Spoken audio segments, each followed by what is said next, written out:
عليه وآله وسلم. أما بعد سبحانك لا علم لنا إلا ما علمتنا إنك أنت العليم الحكيم لا حول ولا قوة إلا بالله العلي العظيم. Ihoknya dia doakan. Kalau ceramah ihok kurang biasa. قال الله تعالى في كتابه المبين أعوذ بالله من الشيطان الرجيم ادعوا إلى سبيل ربك بالحكمة والموعظة الحسنة وجادلهم بالتي هي أحسن. الآية.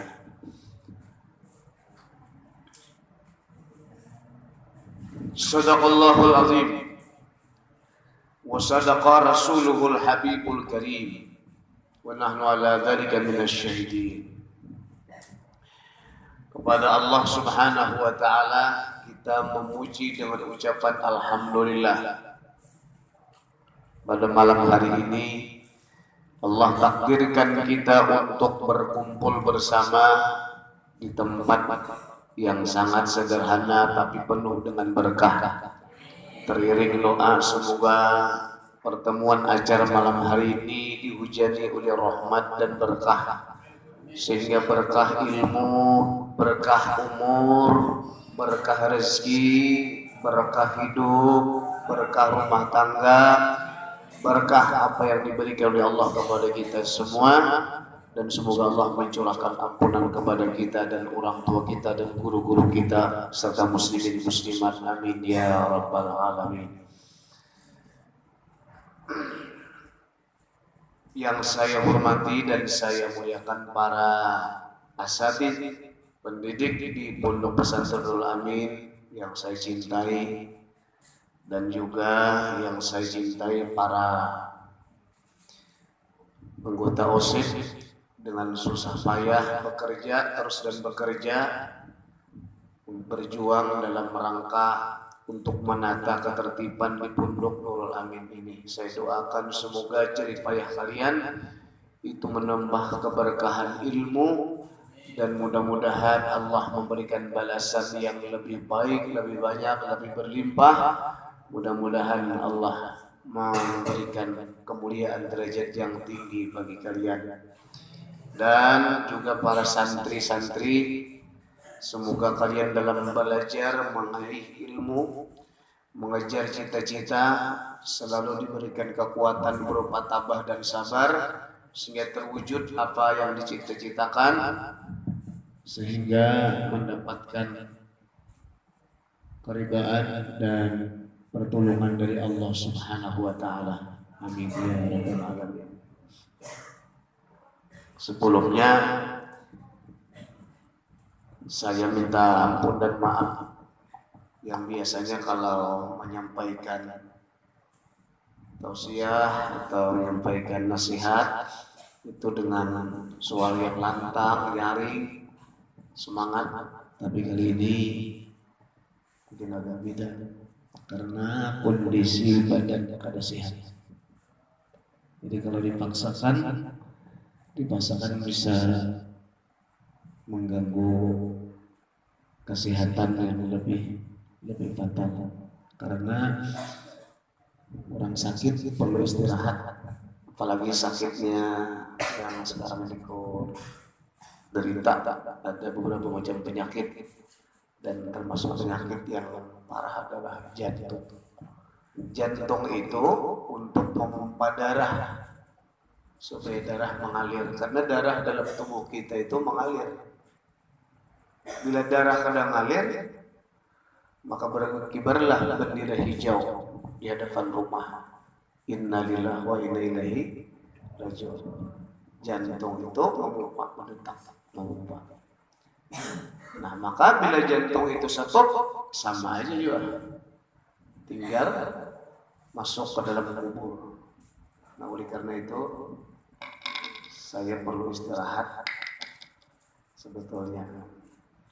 Maka dalam beberapa waktu ini tidak ada kegiatan yang sering seperti biasa kesana sini pengajian.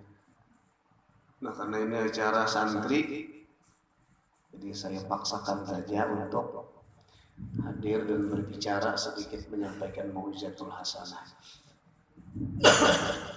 Dan nanti setelah saya menyampaikan mau'izah, saya langsung ke rumah istirahat. Jadi tidak ikut sama-sama, mungkin lain sebagainya saya serahkan kepada dua guru yang lain. Isra dan Mi'raj, salah satu bukti kemuliaan Nabi kita, dianugerahkan oleh Allah satu peristiwa yang besar, ialah Isra, perjalanan yang jauh dari Masjidil Haram ke Masjidil Aqsa. Perjalanannya disebut dengan Isra. Mi'raj artinya Rasul diangkat naik dari langit pertama sampai selesai Sidratul Muntaha berjumpa dengan Allah. Disebut adalah Mi'raj. Isra dan Mi'raj adalah salah satu bentuk kemuliaan Nabi kita dibanding dengan Nabi-Nabi yang lain. Karena peristiwa ini tidak pernah terjadi kepada Rasul dan Nabi-Nabi sebelumnya. Hanya kepada Nabi besar Muhammad Sallallahu Alaihi Wasallam. Lalu untuk apa Isra dan Mi'raj itu? Untuk apa peristiwa yang sangat besar itu kepada Nabi? Linuriyahu min ayatina. Allah ingin menampakkan tanda-tanda kebesaran dan keagungannya. Dengan nampaknya tanda-tanda kebesaran dan keagungan Allah dalam perjalanan Isra dan Mi'raj, itu akan mempertebal, memperkuat iman. Iman siapa? Iman umat-umatnya yang beriman. Nah, di samping untuk memperkuat dan mempertebal iman umatnya, adalah menjadi tuntunan di dalam kehidupan sehari-hari bagi hamba-hamba Allah termasuk kita. Peristiwa-peristiwa yang sangat unik, peristiwa-peristiwa yang sangat janggal, ganjil, aneh, unik, peristiwa-peristiwa yang langka yang dilihat oleh Nabi kita Nabi besar Muhammad Sallallahu Alaihi Wasallam. Nah, semua itu adalah menjadi tuntunan pelajaran bagi kita. Di mana Nabi kita ketika sudah sedang berbaring di Hijr Ismail, tepatnya di Ka'bah, Jibril datang bersama siapa? Wa ma'ahuma Jibril wa Mikail wa ma'ahuma malakun akhar. Jibril, malaikat Mikail, dan beserta malaikat-malaikat yang lainnya. Menurut riwayat, turun ke permukaan bumi malaikat 70.000 malaikat. Yang mengiringi 70.000 malaikat. Jadi bukan Jibril sendirian bersama malaikat Mikail. 70.000 orang malaikat turun ke permukaan bumi dalam rangka menyambut dan memuliakan perjalanan Rasulullah SAW Isra dan Mi'raj. Jibril tidak sendirian. Artinya apa? Artinya Jibril aja bersama dengan malaikat yang lainnya. Maksudnya kita dalam kehidupan sehari-hari. Contoh kecil di pondok ini. Kada bisa kita masing-masing, kada bisa sendiri-sendiri dalam rangka belajar mengajar, dalam rangka meraih prestasi ilmu, dalam rangka meraih menggapai cita-cita, dalam rangka mendidik dan menggembling kepada para anak-anak didik. Harus bersama. Nah, disinilah perlunya satu Dewan Guru perlu bersatu. Perlu bersatu. Kada bisa masing-masing. Nah, maka bentuk kesatuan, bentuk persatuan Dewan Guru, nah inilah hadir malam hari ini. Sebetulnya andai kata kada hadir secara hitung-hitungan kada apa-apa. Cuma nilai persatuannya, dia persatuannya rapuh. Nah dengan hadir datang berkumpul, ini namanya menunjukkan bersatu. Jadi lamunnya kada hadir, itu kada bersatu. Walaupun secara pandangan kasat mata, kada mengurangi akan acara. Tetapi secara hakikat itu adalah rapuhnya persatuan. Maka bila kada bersatu, pasti runtuh. Kada kawa baik, kada kawa tercapai cita-cita, kada kawa terwujud yang diimpikan, kada kawa mendidik, melajari. Dengan kata lain, kada bisa memintarkan santri, kada bisa memberi santri maksimal untuk memberikan ilmu. Kenapa? Karena kada ada persatuan. Misalnya aja aku sendiri misalnya, kada mungkin. Atau ustaz-ustaz yang lain aja, kada mungkin. Harus bersatu. Dengan kata lain bersatu itu bersama. Begitu juga usif. Ini pesan Isra dan Mi'raj harus bersatu. Usif harus bersatu. Ini bagian-bagian menata ini bagian keamanan, ini bagian kebersihan, ini bagian siksi ibadah masing-masing. Tapi adalah satu, ialah ingin memajukan pondok pesantren. Karena bila maju pondok pesantren bukan aku yang untung, yang untung adalah kalian semua. Guru bersatu, usif bersatu, santri pun juga bersatu. Arti bersatu itu sama-sama. Namunnya kada sama-sama, kada akan bisa. Contoh gagal, tidak tercapai, rugi. Maka persatuan itu hukumnya adalah wajib. Al-ittihad asasun najah. Bersatu itu adalah sukses, selamat, beruntung, dan akan mudah meraih satu tujuan. Satu hikmah yang kita diambil. Jadi jangan sampai bercerai-berai masing-masing. Jibril bersama malaikat yang lain artinya bersatu dalam perjalanan Isra dan Mi'raj. Kita juga harus bersatu. Wa'tasimu bihablillah jami'an wala tafarraqu. Jangan bercerai, jangan masing-masingnya. Jadi kalau kita masing-masingnya tinggal gigit jari lagi, bubar. Nang nuntut ilmu, kalau dapat ilmu, nang bercita-citanya kandas cita-citanya karena ada bersatu. Setelah Nabi kita dibawa oleh malaikat Jibril ke tepi sumur Zam-Zam, kemudian dibelah dadanya, dibersihkan hatinya. Setelah dibersihkan hatinya, diisi dengan ilmu. Modal paling utama untuk kesuksesan seseorang adalah ilmu.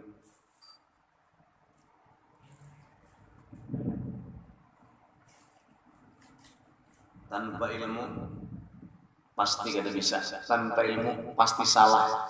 Tanpa ilmu pasti gagal. Ilmu imamul amal. Ilmu itu adalah imam. Ilmu itu adalah imam bagi amal. Biar hebat amalnya. Kalau kada berilmu, kada tercapai, kada bisa terwujud juga ilmu. Nah maka sering saya katakan di pondok ini 3: ilmu, amal, dan akhlak. Yang dicari 3 macam itu. Ilmu, amal, ibadah maksudnya, kebajikan, dan akhlak. 3 macam itulah akan mengangkat kemuliaan seseorang. Nabi sebelum berangkat dimudali dengan ilmu. Nabi sebelum berangkat setelah ilmu lalu diberikan iman, dituangi dalam dada iman, hikmah. Kemudian dituangi dalam dada Nabi sabar dan lain-lain sifat-sifat yang mulia.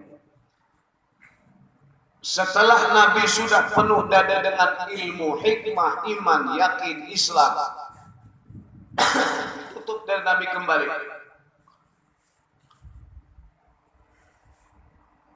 Siapkan kendaraan buruk.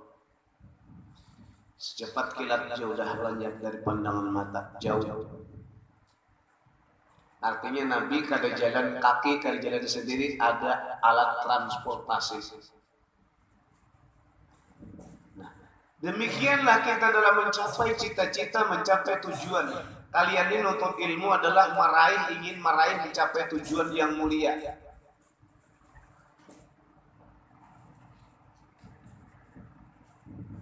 Nah, maka untuk meraih tujuan yang mulia perlu transportasi juga. Apa transportasinya kalian dalam meraih perjalanan yang mulia ini?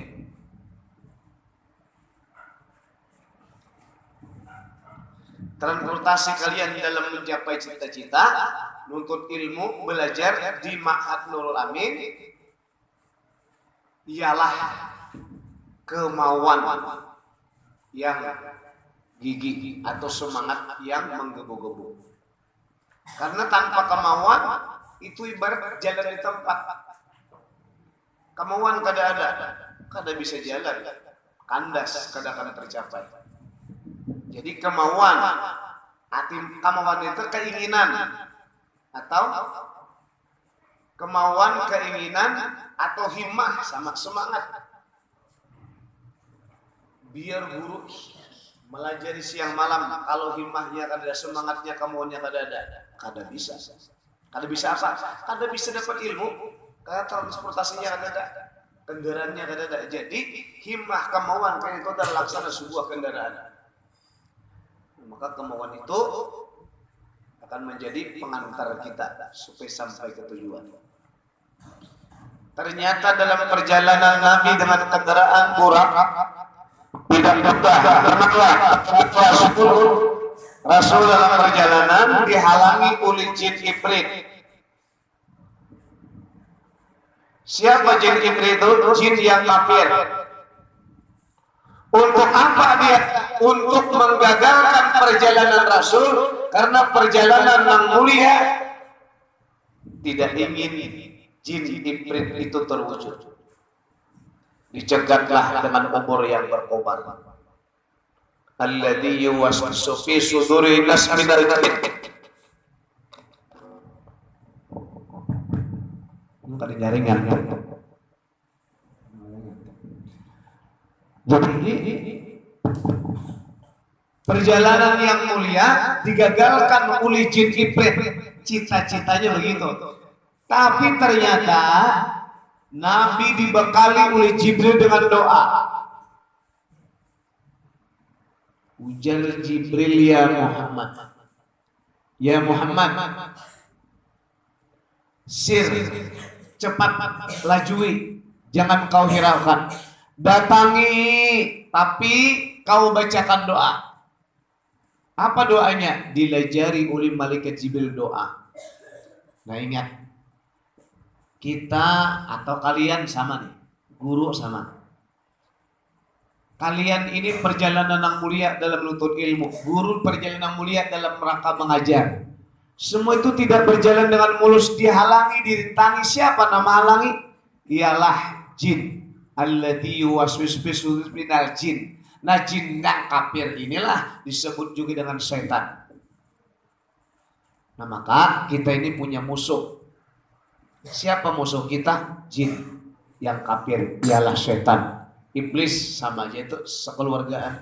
Iblis, setan, jin yang kafir itu menghambat, mengganggu dan menggagalkan perjalanan kehidupan manusia yang baik. Di pondok ini tidak jarang juga diganggu oleh jin. Seperti kemarin siapa? Padahal sebetulnya jin itu yang kafir kada sulit menghadapinya. Apabila kalian baca ratib Al-Hadad, jin setan akan kalah. Dia sebetulnya lebih kuat kita, asal kita dekat lawan Tuhan. Dekatnya dengan berzikir, ada zikirnya. Nah apa zikirnya? Ratib Al-Hadad. Baca ratib Al-Hadad. Di mana bacaan? Dekat dengan telinganya. Kalau ada kesurupan, Berapa kali bacanya? 3 kali boleh. Kalau nya kan 3 kali boleh hilang, baca 5 kali. Pada bisa 5 kali, baca lagi 7 kali. Akan hilang. Jadi tidak sulit. Atau kalian baca ratib al-atas. Baca di air ratib al-atas. Nah, maka airnya itu minumkan dan siramkan. Itu adalah persis seperti air panas disimburkan kepadanya. Hilang.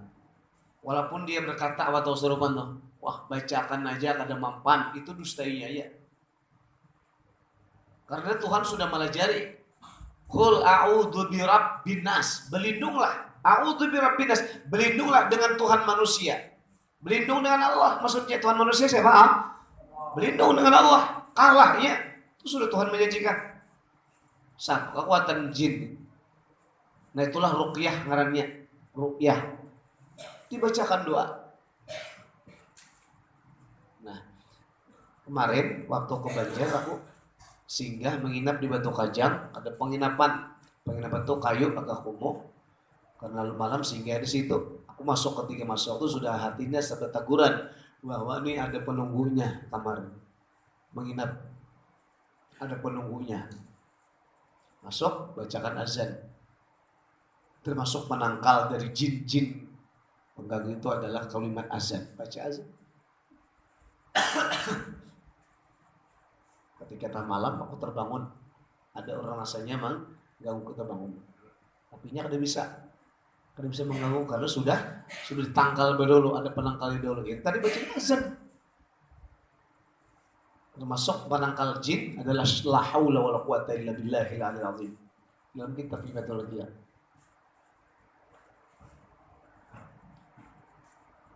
Pulang hari Jumat sampai ke rumah malam Sabtu, udah tidur. Nah. Istrinya Junaidi Maksum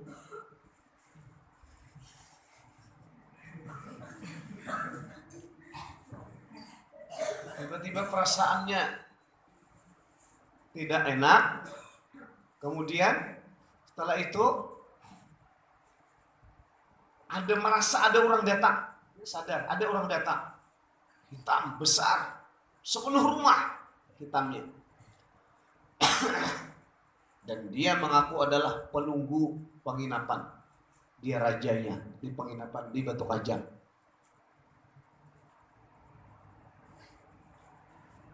Tapi dia belum tahu siapa yang dihadapi ini sesungguhnya. Junaidi Maksum.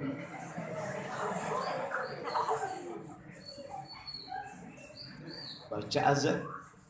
Masuk. Setelah masuk itu mata menciling. Melek matanya. Mata si bini Junaidi itu menciling. Lalu setelah menciling ketawa. Apa dia bilang? Dia bilang, sampean tuh istrinya cantik benar. Ya iyalah, aku bilang. Untuk wajah aja. Untuk wajah.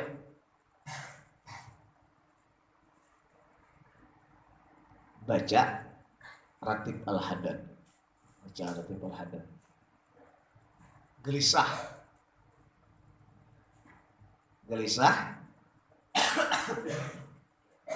Setelah gelisah dan dia merasa panas, lalu berkata, bacakan apa aja. Bacakan aja, apakah bacakan? Kata papa aku. Bisa bahasa Banjar jinnya, orang Banjar jinnya. Nah setelah itu mungkin hampir setengah jaman juga, setengah baca juga, bertarung dengan zikir. Dia merasa kesakitan. Pokoknya aku katakan kalau kamu masih tidak mau keluar, tidak mau pergi sendiri, akan terus kusakiti. Nah akhirnya Telah baca sampai ya Aliyu ya Kabir ya Alimu ya Qadir, mengiringi juga ya, mengikuti sampai istighfar, lalu keluar sadar. Itu malam Sabtu. Malam Minggu datang lagi, tapi nang malam Minggu ini lain lagi orangnya, setelah lain lagi, bukan orang nang Batu Kajang. Nang malam Minggu itu adalah orangnya orang Nurul Amin. Orang Nurul Amin, halus orangnya. Sama juga. Nah itu ambil air, baca ratib atas. Baca di air, tiupkan di air, usimbur. Nah, usimbur, lalu dia mengatakan, aduh panas. Apa disiram air panas kaku? Kada kok. Hanya kusiram dengan air ratib umal al atas. Setelah itu, ternyata juga jinnya itu bukan hanya situ, ternyata di asrama-asrama santri putri itu. Nah, setelah itu keluar aku siram, simbur dengan air panas, padahal biasa aja, cuma kalau dibacakan zikir-zikir tadi. Nah, lalu dia pergi. Maksudnya ini jadi ilmu bagi kalian. Kalau ingin meruqyah, itulah bacaannya. Cuma ingat di hati, bukan bacaan itu yang hebat, bukan ratib atas itu yang hebat, bukan ratib al-hadir itu yang hebat. Yang hebat siapa? Hati kita kepada Allah. Hati kita kepada Allah, Allah nang kuasa, Allah nang hebat, Allah nang maha kuat. Dengan wasilah doa, zikir-zikir ratib ala atas itu tadi, Allah memberikan pertolongan. Jadi jangan terjebak dengan bacaan, bukan bacaan yang hebat. Nah, kalau di antara kalian nanti siapa tahu ada yang seperti itu, maka saya sarankan kalian kalau baca zikir ratib ala atas, kita dibunuh dibaca ada atas, baca ada? Bila bacanya? Kapan bacanya? Habis maghrib, ambil aqua, baca di hadapan sambil baca, nanti bawa ke kamar, siram sibur-sibur dengan air itu, supaya jangan ada jin-jin makhluk-makhluk, karena memang dia ada. Dan itu musuh kita, dia selalu mencelakakan, membinasakan kita, selalu menjerumuskan kita, selalu mengalahkan kita. Kita punya kekuatan, kita punya senjata. Nah itulah hadis Nabi, ad-doa silahul mu'min. Doa adalah senjata kekuatan bagi orang yang beriman. Senjata kita.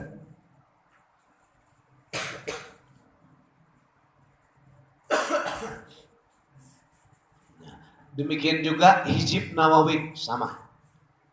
Itu adalah senjata. Senjata dari siapa? Dari orang-orang nangjan, bukan hanya dari bangsa jin, termasuk dari bangsa-bangsa manusia pun sama. Orang yang jahat. Kita punya benteng, punya senjata. Nah, senjata itu fungsinya apa? Senjata itu fungsinya adalah untuk pertahanan diri kita, supaya kita jangan dikalahkan oleh musuh. Ratib al-atas, ratib api hizib nawawi, atau hizib bahar, apalagi ratib al-hadad, semua itu adalah menjadi perlindungan bagi kita kepada Allah Subhanahu wa taala. Karena memang begitulah Tuhan mengajarkan dalam Al-Qur'an. Qul a'udzu birabbil falaq. Qul a'udzu, berlindung aku birabbil falaq, dengan Tuhan. Nah, kembali perjalanan Nabi begitu juga sama. Kalau kita menggunakan tenaga untuk melawaninya, tidak akan bisa. Kenapa? Karena kita tidak melihat dia, dia melihat kita. Kalau kita melihat dia gampang, kalau kita melihat dia tempiling itu jungkalnya. Ini misalnya kita ada melihat, dia melihat kita. Nah, Nabi ternyata dalam perjalanan Isra Mi'raj itulah hikmahnya juga bagi kita. Dan begitu Nabi membaca doa, nah maka jin ibrit itu pun terbakar dan tersungkur.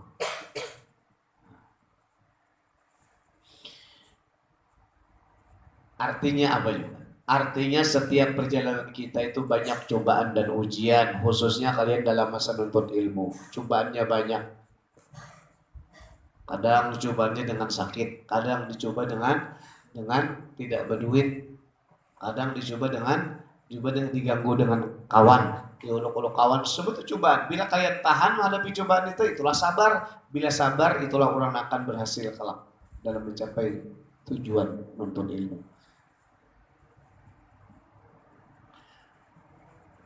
Nah, Rasul lanjut dalam perjalanan itu dipanggil oleh seorang wanita.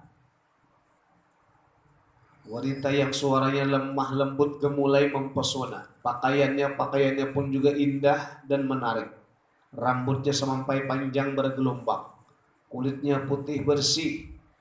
Suaranya merdu, raut wajahnya cantik menawan.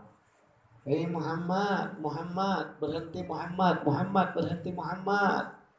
Kata Jibril, jangan dihiraukan Muhammad, itu adalah kalau kau sahut panggilannya, maka mengakibatkan umatmu akan terjerumus kepada urusan dunia semata. Itu panggilan dunia, hai Muhammad. Artinya, godaan termasuk godaan yang berat bagi para penuntut ilmu adalah godaan dunia. Digoda kadang oleh perempuan menuntut ilmu. Kadang digoda oleh harta, pakaian, gagal menuntut ilmu. Godaan dunia termasuk godaan yang sangat berat. Fitnah yang paling besar kata Nabi terhadap umatku adalah an-nisa, perempuan. Maka hati-hati dengan perempuan. Jangan sampai kita terfitnah itu artinya kita terseret kepada perbuatan maksiat dengan perempuan. Begitu ada perempuan lewat, panggil-panggil, hai. Itu namanya tidak tahan dengan godaan. Perempuan lewat dipanggil-panggil. Itu menunjukkan akhlak yang buruk. Ringkas riwayat. Perjalanan Isra dan Mi'raj Nabi kita melihat dalam perjalanan itu orang yang telah timbul tenggelam dalam nur aras, tempatnya indah, tinggi, hebat, mengagumkan dan menggiurkan. Tenggelam dalam nur aras sehingga Nabi kita terkagum-kagum. Kata Nabi, ya malaikat Jibril, siapakah dia? Apakah dia malaikat? Malakun? Bukan. Apakah dia seorang nabi? Tidak. Lalu siapa dia? Tempatnya indah, tinggi, hebat, mulia, tenggelam dalam nur aras. Siapa itu? Kata Jibril, dia orang biasa, bukan malaikat, bukan nabi. Tapi dia memiliki 3 amal yang istimewa. 3 amal yang istimewa itu apa ya malaikat Jibril? Lisanun ratabun bizikrillah wa qalbuhu mu'allaqun bil masajid wa lam yastasib balil walidaih. Orang itu senantiasa lidahnya basah menyebut nama Allah. Artinya orang itu mulutnya selalu suka baca Quran, suka zikir, tasbih, suka mutalaah, suka baca kitab. Nah maka itu ada pada kalian. Itu ada pada kalian. Asal kalian sering baca kitab, sering baca Quran, sering berzikir, di punduknya ada. Di punduknya ada sih tak? Habis zuhur kita selalu baca-baca wiri-wiri zikir, habis subuh itu juga antara maghrib isya. Apalagi belajar siang malam. Apalagi. Nah, kedua amalannya wa qalbuhu mu'allaqun bil masajid, hatinya selalu tertambat dengan masjid, maksudnya hatinya selalu ingin berjamaah. Sholatnya selalu berjamaah, sholatnya selalu berjamaah, selalu berjamaah. Juga di pondok ada yang 2 ini. Wa qalbuhu mu'allaqun bil masajid. Hatinya selalu terpaut kepada ibadah untuk berjamaah, baik berjamaah melakukan sholat, baik berjamaah bergotong royong untuk ibadah, membangun sarana-sarana tempat belajar. Kalian gotong royong menyapu di pondok nih, di dalam kamar. Semua itu bukanlah sia-sia. 1 lembar sampah yang kalian pungut bukan ada artinya. Lantaran 1 lembar itulah yang menjadikan ilmu kalian berkah. Lantaran 1 bilah lidi kalian gerakkan untuk membersihkan sampah, ternyata itulah yang menjadikan kalian boleh jadi masuk surga. Lantaran itu. Jangan dengar sepilih gerakan kalian di pondok ini. Yang ketiga, walam yastasib balil walidaih. Orang itu kata Jibril tidak pernah ia durhaka kepada ibu bapaknya. Arti durhaka, ayo siapa yang tahu arti durhaka apa? Hah? Durhaka apa? Durhaka apa? Durhaka itu artinya tidak taat kada menurut durhaka. Dengan nasihat kada menurut, dengan nasihat kada memakai nasihat orang tuanya, itu durhaka namanya. Karena manakala kita kada memakai dengan nasihatnya, berarti kita namanya menyakiti perasaannya, durhaka. Jadi kalau kalian perlu mencermati, ternyata banyak ada. Coba tanya, saya tanya, perhatian, jangan hanya bicara, stop, tutup mulutnya, dengarkan telinga, perhatikan arah ke depan semuanya arah ke depan. Jangan ada yang arah ke depan, saya tanya. Durhaka termasuk dosa yang paling besar setelah dosa menyekutukan Allah dan durhaka. Durhaka ialah apabila kalian tidak taat, tidak menurut dengan nasihat orang tua, itu durhaka. Pertanyaannya, berapa kali kalian tidak menurut nasihat orang tua? Berapa kali? Berarti kalian banyak berbuat durhaka kepada orang tua. Kalau kada minta maaf dan kalau kada minta ridha, satu, ilmu tidak akan dapat. Kalian dapat ilmu tapi kada hilang, kada berkah. Itu. Dua, hidup tidak akan nyaman, tidak akan enak. Hidup tidak akan bahagia. Kenapa? Karena durhaka. Di akhirat tidak akan selamat. Nabi mengatakan ada dua perbuatan dosa yang kuntan di dunia bahkan sampai ke akhirat. Ialah satu, doa orang penzinah, yang kedua dosa orang penzinah, yang kedua dosa orang yang durhaka. Jadi pertanyaannya, apakah kalian termasuk durhaka atau tidak? Termasuk atau tidak? Jawab jujur. Termasuk atau tidak? Maka nanti pulang kalian ke rumah, mintalah maaf dan minta ridha. Wajib hukumnya anak yang durhaka minta maaf dan minta ridha. Apabila tidak minta maaf dan tidak minta ridha, maka kalian berada terus dalam kedurhakaan dengan orang tua. Ilmu tadi kada berkah kena kualat ranya. Hidup tidak akan senang, hidup tidak akan bahagia. Di akhirat tidak akan masuk surga. Haram surga ditempati orang yang durhaka. Jadi pulang ke rumah minta ampun dan maaf kepada orang tua, supaya kalian dalam menuntut ilmu berjalan dengan baik, mulus dan tercapai tujuan cita-cita. Ingat kita. Ini pesan saya bukan sekadar sepintas sekilas lah. Ini perhatikan dan pakai, laksanakan ini.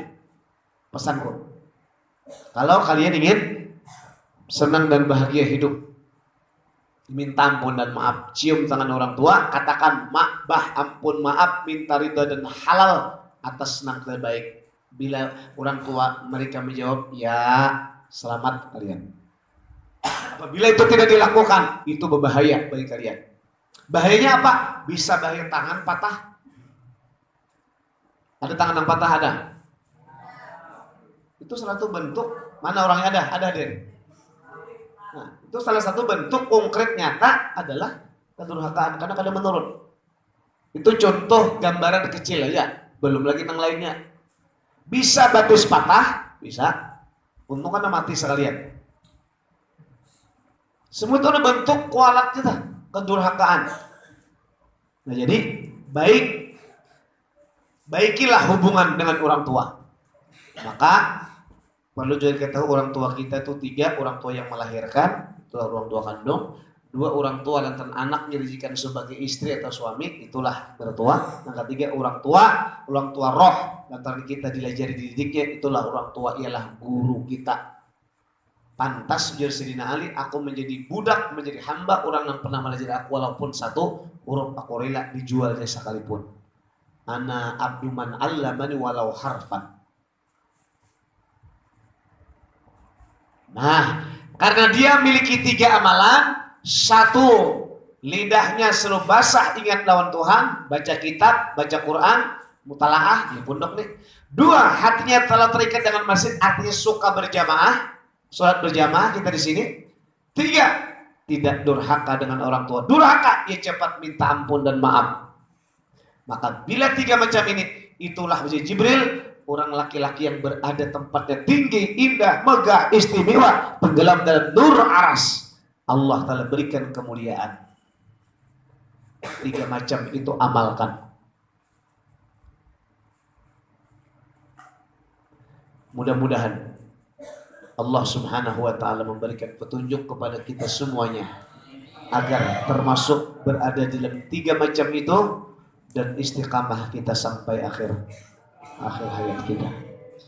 Ini saja yang saya sampaikan, sedikit hikmah, mudah-mudahan menjadi pepadah dan nasihat bagi kalian semuanya.